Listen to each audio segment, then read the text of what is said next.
Hey guys, what's good? Today I'll be showing you the best drops I got after running the Chaos Sanctuary 100 times on my Poison Necro. His gear, build and stats can be seen in the background. As always, the footage has been recorded online on Player 1 difficulty.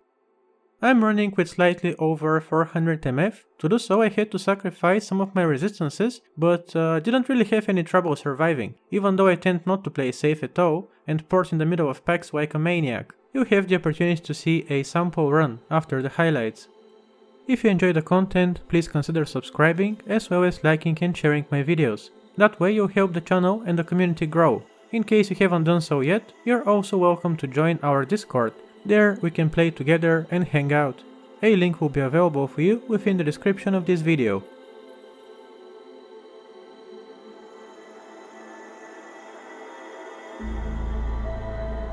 Should you have any questions or would like to share your own recent drops, please do leave a comment. I regularly check the comment section and will be happy to hear from you. Now, without further delay, let's watch.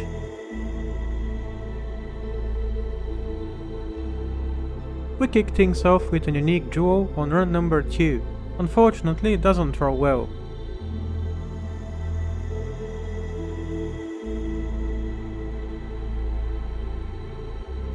On run number 6, we get one of the most horrible gates you'll ever see. Certainly the worst one I've found so far in D2R. An interesting and rare item drops on run number 8. That would be Halabert's Reign. It also wrote with the max possible skills. If you wanna just run with other people and buff them, you do get 4 to battle orders with this one, but besides that, it isn't useful at all. Still, a cool item that you don't see often. What's funny about this is, until 2 weeks ago, I had never found a single low rune, ever, and now the last 3 high runes I've gotten have all been lows. The first one dropped in Travinko, and the second one from Chaos. I don't mind it though, it's a nice one. I also got 2 essences at once from Diablo in this run. Run 20, we loot Trangul's armor.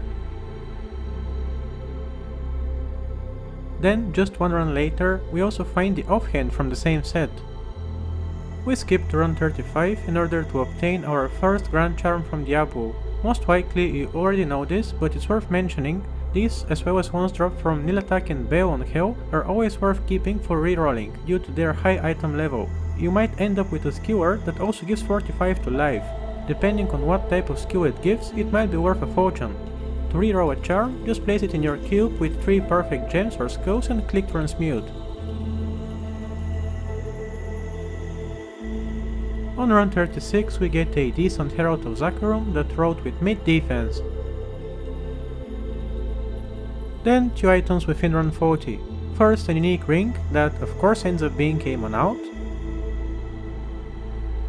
And a few moments later, Diablo drops a Snow Clash for us. 1 run later, we find a nice Mold Charm that gives 5% faster hit recovery, as well as 32 to attack rating. These have decent value. Halfway through, on run 51, Diablo drops us useful gauntlets for Java zones. On top of the 2 to Java skills and 20% attack speed, they also give highlight res and have the self-repair mod.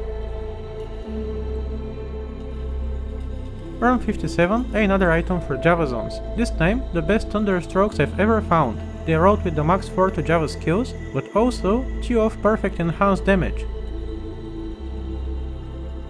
A unique Faceblade dropped on run 60. This time, it's not the usual lightsaber though. Instead, it's the second Azure Wrath I found in D2R. The first one also dropped here, from Diablo. 1 run later, we get an Ethereal Cryptic Axe. Rolled it in the cube and it ended up with 5 sockets. I was of course hoping for 4 sockets, but this is also okay. I might roll the Obedience Runeward for example.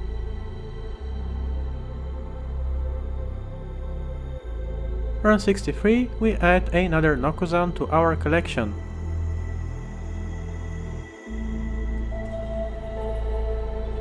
Nothing interesting until run 75, when Diablo dropped the second Max Nagel ring I found in D2R. I looted the first one from Chaos on Hell difficulty.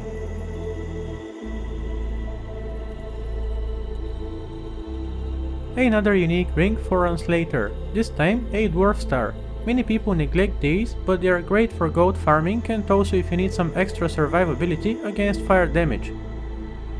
Around 89, we get 2 drops worth mentioning. First, a Go Rune, and then a unique amulet from Diablo.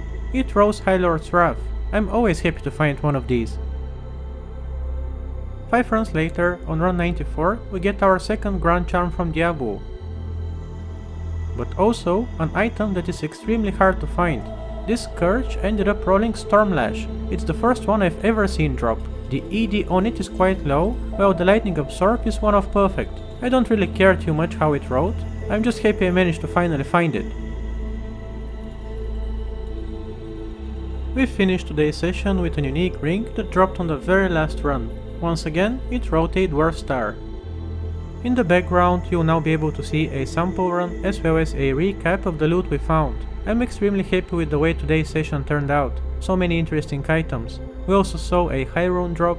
To be honest, I can't really ask for anything else.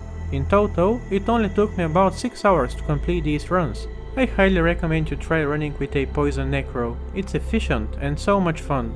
I would appreciate it if you leave a comment and share with me what do you think about this build, whether you've tried it, and also what do you think about the loot I managed to obtain.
Thank you for staying until the end. I do hope you enjoyed the content. Stay safe and see you in the next one.